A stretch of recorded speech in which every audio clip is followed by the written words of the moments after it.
बाबर का हमें एक कोट याद आता है क्या, कि संसार उसका है जो परिश्रम करता है और आराम और परिश्रमहीनता बादशाह के लिए हानिकारक होता है। तो अगर आप अपने क्षेत्र का बादशाह बनना चाहते हैं ना, तो जो आराम वाले फरमा रहे हैं ना, या ऐसे कर करके, तो वो त्याग दीजिए। क्योंकि ये जवानी जो है ना, ये जवानी आराम करने के लिए नहीं आती है, ये जवानी काफी महत्वपूर्ण है। तो इस जवानी को हम कहाँ पे अपना टाइम दे और कहाँ पे टाइम नहीं दे, ये आप पे डिपेंड करता है। क्योंकि अगर अभी से इस जवानी को सही जगह पे टाइम नहीं दीजिएगा ना, तो बुढ़ापा में काफी ज्यादा प्रॉब्लम का सामना करना पड़ेगा। बुढ़ापा की बात छोड़ दीजिए, 10 साल के बाद ही काफी प्रॉब्लम करने लगेंगे। तो ये आपके हाथ में है कि आपका भविष्य कैसा होगा। ये भगवान के हाथ में बिल्कुल नहीं रहते हैं, ठीक है। अगर भगवान के हाथ में रहते तो आपके पास दो हाथ क्यों देते, ये भेजा क्यों देते, देते आंख क्यों देते, ठीक है ना। इसलिए समझिए, ठीक है ना, मोह माया में नहीं पड़िए। इस दुनिया में कोई किसी का नहीं होता है। आपका शरीर का जो अंग है, क्या आपका है? पहले खुद सोच करके देखिए, वो आपका ही नहीं है तो फिर दुनिया के दूसरे के बारे में क्यों सोचना है। तो चलिए आगे हम बढ़ते हैं। तो आज हम पंजाब का जो इतिहास है ना, वो सभी चीज को हम देखेंगे, ठीक है। तो सबसे पहले हम देख लेते हैं कि अगर कोई बच्चे नए हैं तो उनको भी थोड़ा सा जानकारियां हो जाए, ठीक है। और नहीं तो प्लेलिस्ट बना हुआ है, जाकर के आप देखिएगा, आप काफी अच्छे तरीके से समझ में आपको आएंगे, ठीक है। हम देखते हैं क्या कि इस सिख धर्म के अंतिम गुरु कौन थे, तो बोलिए कि गुरु गोविंद सिंह थे। अब ये गुरु गोविंद सिंह की हत्या कब हो चुकी थी, तो बोलिए कि गुरु गोविंद सिंह की जो हत्या हुई थी, तो बोलिए कि 1708 ईस्वी में इनकी हत्या हो गई थी। तो ठीक है, इनकी तो 1708 ईस्वी में हत्या हो चुका था। तो बोलिए कि ये हत्या किया कौन था, आखिर कौन सा ऐसा निकम्मा था जो गुरु को हत्या कर दिया। ये तो आपके दिमाग में तो सवाल उपजेगा ना। तो हाँ, बिल्कुल उपजना चाहिए। तो एक व्यक्ति था, कौन, वजीर खां, ठीक है। ये वजीर खां जो था, ये गुरु गोविंद सिंह को क्या कर देता है, मार देता है, चाकू से इनको मार देता है जान, ठीक है। अब ये वजीर खां जो है, ये वजीर खां किसका आदमी था, तो ये मुगल वंश का आदमी था, ठीक है। जो मुगल वंश समझ में आ रहा ना, ये बाबर जो स्थापना किया था, ये मुगल वंश का आदमी था, ठीक है। ये मुगल वंश का ये आदमी था, मुगल वंश से संबंधित था। अब ये वजीर खां करता है, मार देता है, तो गुरु का पद जो होता है अंतिम रह जाता है। यानी इसके बाद जो गुरु का पद कभी नहीं बन पाता है, ठीक है। यानी गुरु गोविंद सिंह खुद कह चुके थे कि मेरे मृत्यु के बाद क्या होगा, कि जो सिख धर्म के गुरु बनते चले आ रहे हैं, कि सिख धर्म का प्रथम गुरु कौन, जैसे में हमने देखा कि गुरु नानक देखा, फिर द्वितीय गुरु देखा, फिर तृतीय गुरु देखा, फिर चतुर्थ गुरु देखा, ये सब चीज ना हम बता चुके हैं, ठीक है। तो ये सब जो चलते आ रहे हैं ना सिलसिले, वो क्या हो जाएंगे, तो खत्म हो जाएंगे। ये खुद इन्होंने ही कहा था, ऐसा नहीं है कि कोई और कहेंगे। ये इन्होंने ही कहा था कि जो गुरु का जो पद है वो हमेशा हमेशा के लिए क्या हो जाएंगे, खत्म हो जाएंगे, ठीक है। तो अब खुद सोच करके देखिए कि जब से गुरु का पद खत्म हो जाएगा, तो जो सिख धर्म के लोग हैं उनका नेतृत्व करने वाला कोई ना कोई तो चाहिए ना। क्योंकि अब तो गुरु ही नेतृत्व करते थे पहले, ठीक है, धार्मिक और राजनीतिक दोनों मामले के लिए करते थे। लेकिन अब क्या हो गया कि गुरु का जो पद था वो खत्म कर दिए हैं। तो अब सोचिएगा कि ठीक है, धार्मिक वाले तो खत्म हो गए, लेकिन राजनीतिक का कोई नेतृत्व करेंगे ना, तो बोले कि हाँ बिल्कुल करेंगे। तो अब वही नेतृत्व करेंगे, तो वही अब देखते हैं, ठीक है। तो वही जैसे ही गुरु का पद समाप्त होता है, तो राजनीतिक रूप से नेतृत्व कौन संभाल लेते हैं, तो वही राजनीतिक रूप से नेतृत्व संभालता है कौन, बंदा बहादुर। कौन संभाल लेता है, बंदा बहादुर। यही बंदा बहादुर है। यही बंदा बहादुर का अगर मूल नाम मतलब समझते हैं क्या होता है, ओरिजिनल नाम। ये ओरिजिनल क्या होता है भैया, तो ओरिजिनल जब होता है ना, कि जैसे में आपके घर पे अभी चुन्नू मुन्नू टुन्नू पुन्नू ये सब नाम होता होगा, ठीक है। लेकिन जो सर्टिफिकेट पे ना काफी अच्छा खासा नाम संजोग करके रखते हैं, ठीक है। जैसे में उनको आप प्यार से बोलते ना है, तुम पालक हो, तुम क्या हो, जहान हो, जो भी बोलते हैं ना, लेकिन उनका एक नाम अच्छा खासा रखा हुआ है, ठीक है ना। तो वही बात है, ये मूल नाम की हम बात कर रहे हैं। ये मूल नाम इनका क्या था, तो बोले कि लक्ष्मण सिंह था। अगर ऑप्शन में बंदा बहादुर ना दे करके लक्ष्मण सिंह दे दिया, तो चले जाइएगा, खत्म हो जाएगा, रटा हुआ तोता निकल जाएगा वहीं पे। तो इसलिए रट करके बिल्कुल नहीं जाना है। और कहानियां आपको क्यों पढ़ना है, तो बोले कि हमें कहानियां क्यों पढ़ना। देखिए कहानियां पढ़ने से क्या होगा ना, कि अब की जो एग्जामिनर है ना, तो वो अब के एग्जामिनर क्वेश्चन को घुमा रहे हैं, ठीक है। और जो रटने वाले तोते होते ना, है तो रटने वाले तोते क्या करते हैं, अच्छा अब ये नहीं लड़ा तो खत्म हो गया। तो 40-50 क्वेश्चन ना भैया सब कोई बना करके आ रहे हैं। आपको लग रहा हो ना कि 50 बना लिए तो अवरी में हम 80 बना लेंगे, नहीं। हो सकता है कि 50 से भी कम बने, ऐसा ही होता है, ठीक है ना। तो आपको ऐसा लगेगा तो बिल्कुल गलत है, ठीक है ना। सबको लगता है ऐसा। वही 5 से 10 क्वेश्चन बनाने में ना हालत खराब हो जाती है, ठीक है। तो चीजों को समझते चलिएगा, और जब कहानियां आपको जब पते होंगे ना, तो आपको वहां पे ऑप्शन को इलिमिनेट करने में काफी फायदा होगा। क्योंकि जब कहानियां आप सुने हुए रहेंगे तब को लगे अच्छा ये वाला आदमी नहीं था, तो आपको लगे अच्छा ये वाला काट देते हैं, ये तो नहीं होगा ऐसे। अब फिर लगेगा अच्छा ये बी भी नहीं था, ये भी नहीं था, ऐसे। अब वहां पे आप दो दो में फंसेगा ना, तो ज्यादा चांस है आपको सही होने का। इसी से रिजल्ट होता है। अगर किन्हीं को लगता होगा ना कि हम 100 में 100 ठोक के आएंगे, या 100 में 100 बना के आएंगे, या 100 में 90 बना के आएंगे, नहीं हो सकता है, ऐसा बिल्कुल नहीं हो सकता है। आप 90 भी पहुंच सकते हैं तो इसी के सहारे, इसी बैसाखी के सहारे पहुंच सकते हैं, ठीक है ना। क्योंकि जैसे जैसे हम ऊंचाई पर जाते ना है, तो पहाड़ पर फिसलनदार ज्यादा होता है, फिसलता काफी ज्यादा है बरसाती इलाका में, ठीक है ना। तो इसीलिए समझिए, ठीक है। कभी तार पे चढ़े हैं, जैसे जैसे ऊपर जाते हैं ना, तो क्या होता है, काफी चिकना हो जाता है, फिसलता पैर काफी ज्यादा फिसलते जाता है।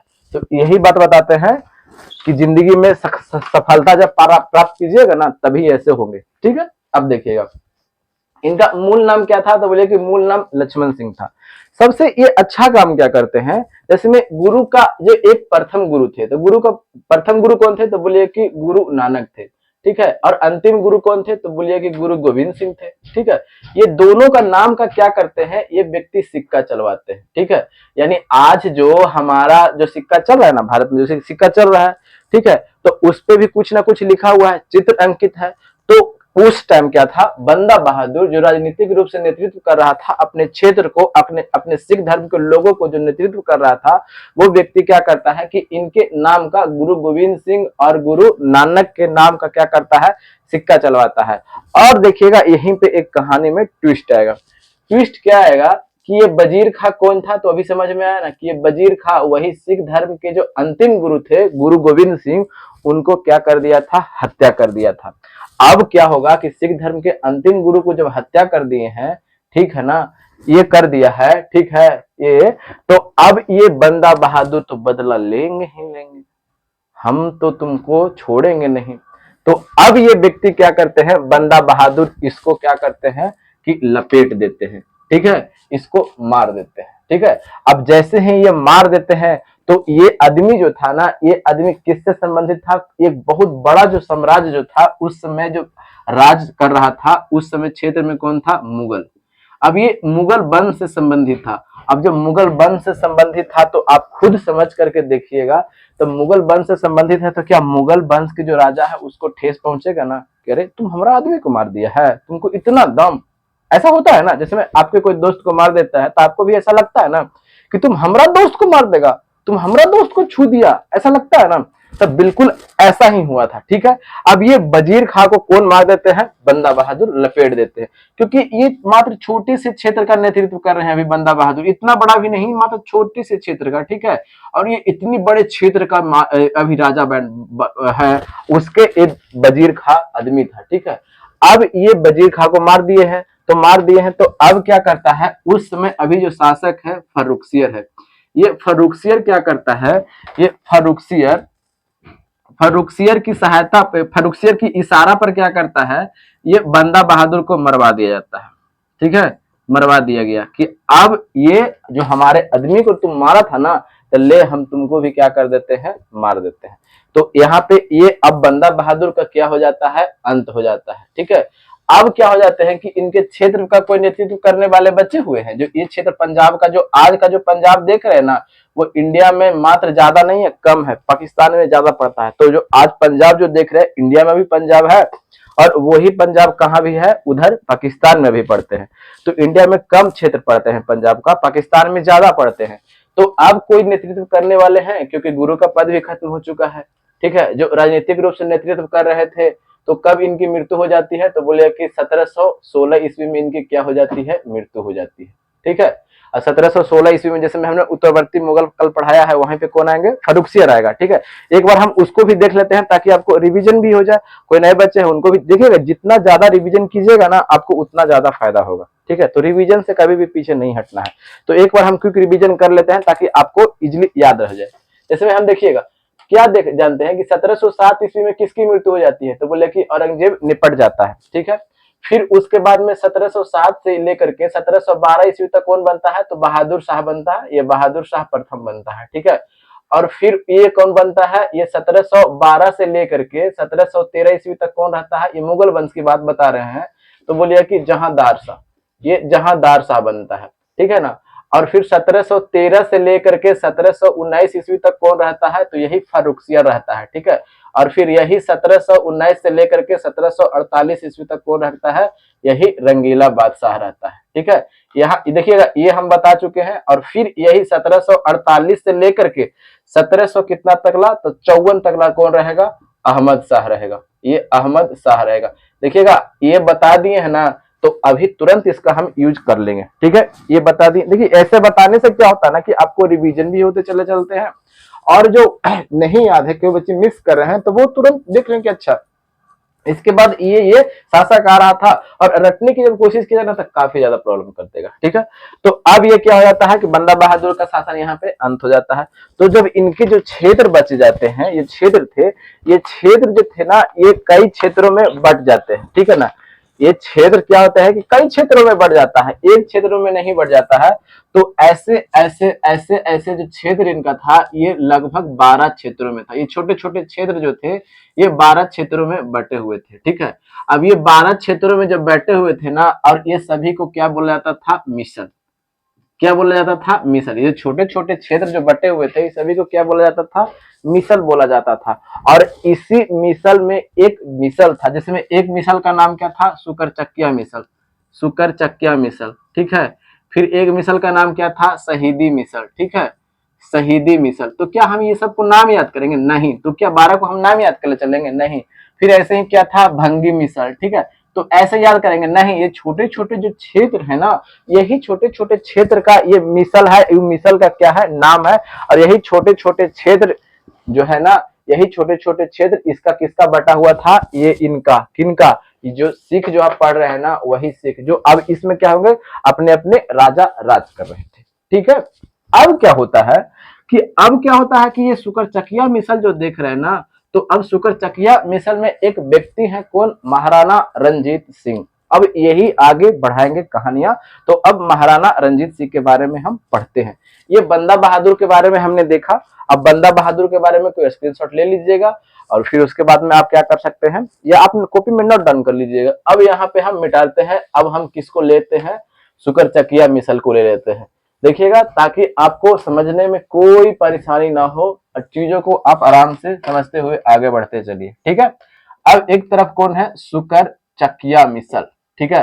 ये सुकरचकिया मिसल, देखने में क्या होता है ना कि जब अच्छे एग्जाम की जब तैयारी करते ना, तो क्वेश्चन जब अंदर घुस करके पूछते हैं ना, तो बहुत प्रॉब्लम क्रिएट कर देता है। तो फिर बच्चे क्या करते हैं कि क्वेश्चन बहुत भारी पूछा, भारी पूछेगा ही पूछेगा, क्योंकि कंपटीशन अब टफ हो गया है पहले की तुलना में, ठीक है ना। अब देखिएगा, ये सुकरचकिया मिसल के बारे में बात करते हैं। तो इसकी स्थापना किसने किया था, तो सबसे पहली बात है, तो इसकी स्थापना किया था कौन, चरत सिंह, ठीक है। अब ये चरत सिंह क्या करते हैं, ये सुकरचकिया मिसल का क्या करते हैं, ये स्थापना करते हैं। और 1780 ईस्वी की बात है, कब की, 1780 ईस्वी में क्या होता है, एक व्यक्ति का जन्म होता है, उनका नाम क्या है, रंजीत सिंह। क्या है, ये रंजीत सिंह। ये रंजीत सिंह का जन्म कब होता है कि 13 नवंबर 1780 ईस्वी को जन्म होता है, ठीक है। ये 13 नवंबर 1780 ईस्वी को जन्म होता है, ठीक है।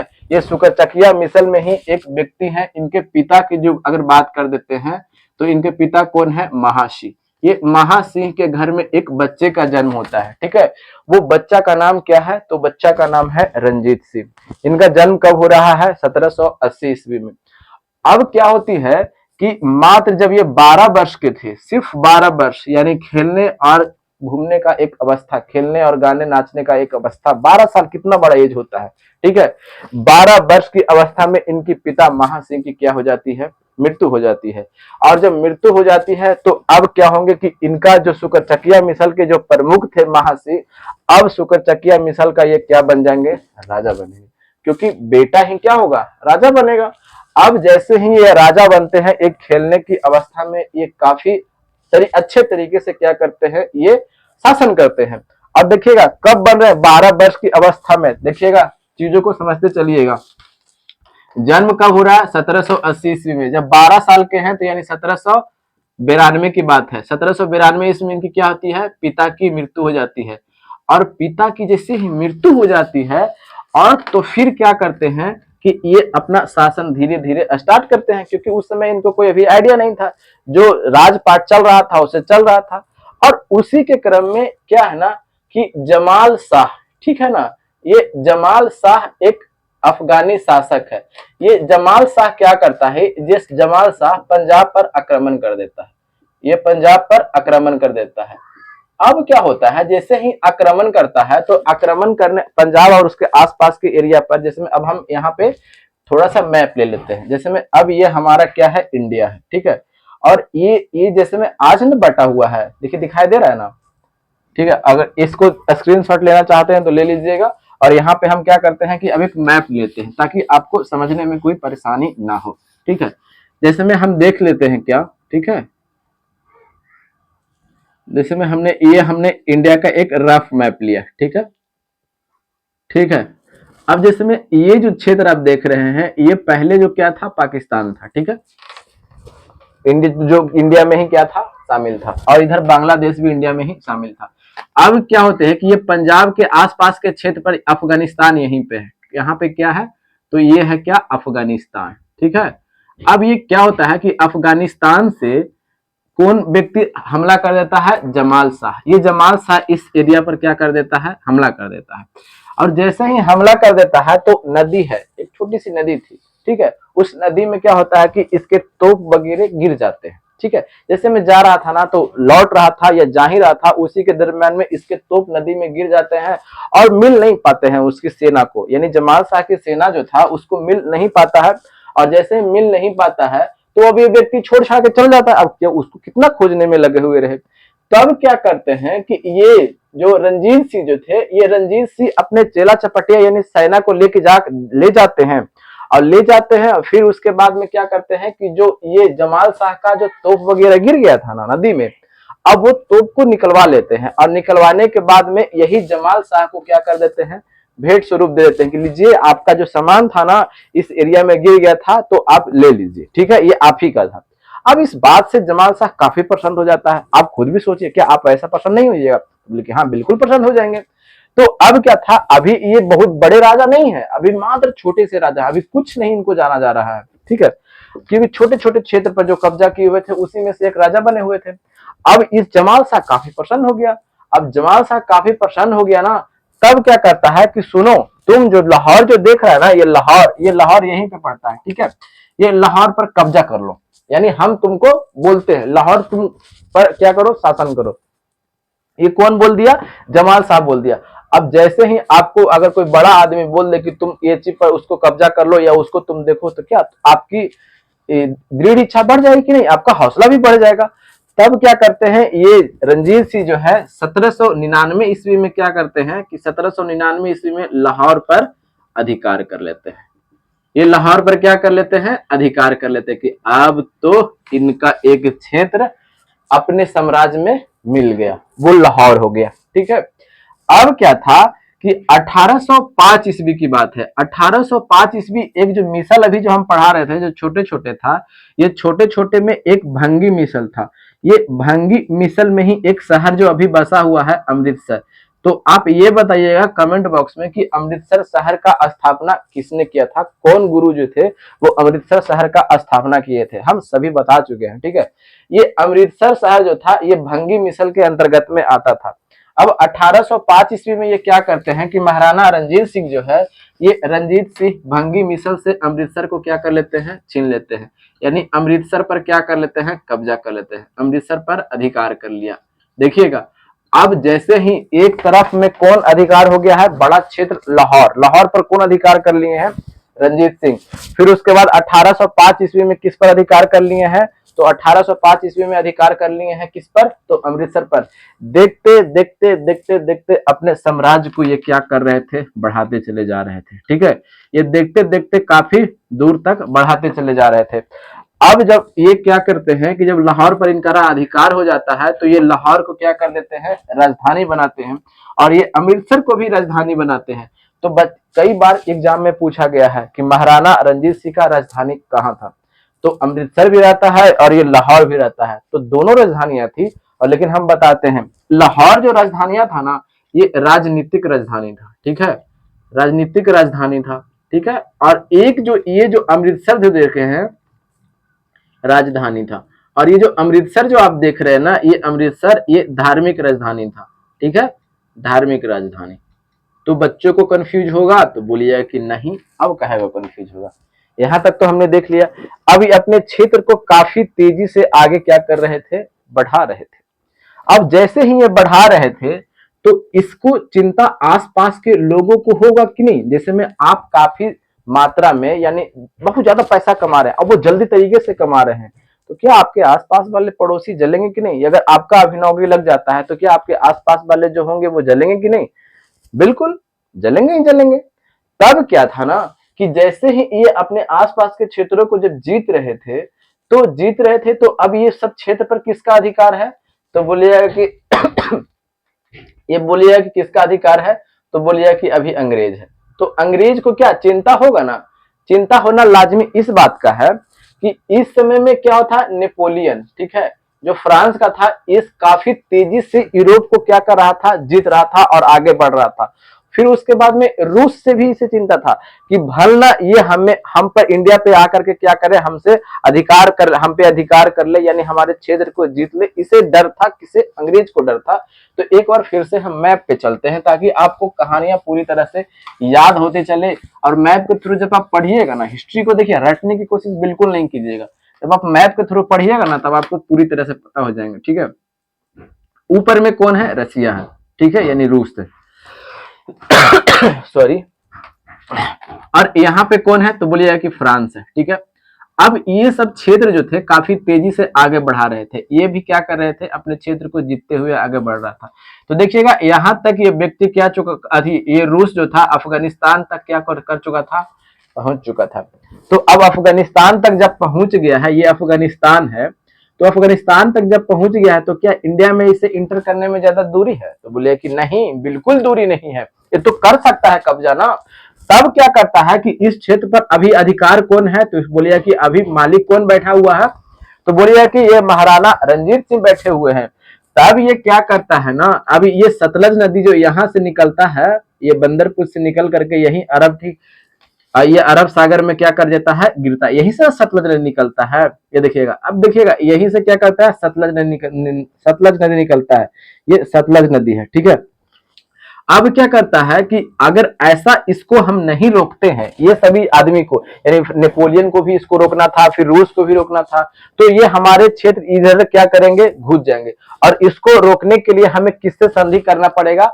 तो अब किससे करना पड़ेगा? तो यहाँ पे अभी कौन बैठे हुए हैं? तो बोलिए कि रंजीत सिंह बैठा हुआ है। अब अंग्रेज को क्या हो जाता ना है कि जरूरी पड़ जाता है, किसका जरूरी पड़ जाता है? तो बोलिए कि रंजीत सिंह का। रंजीत सिंह से ये क्या करता है, ये संधि करता है। तो ये संधि कब करता है? तो बोलिए कि 1809 ईस्वी में करता है।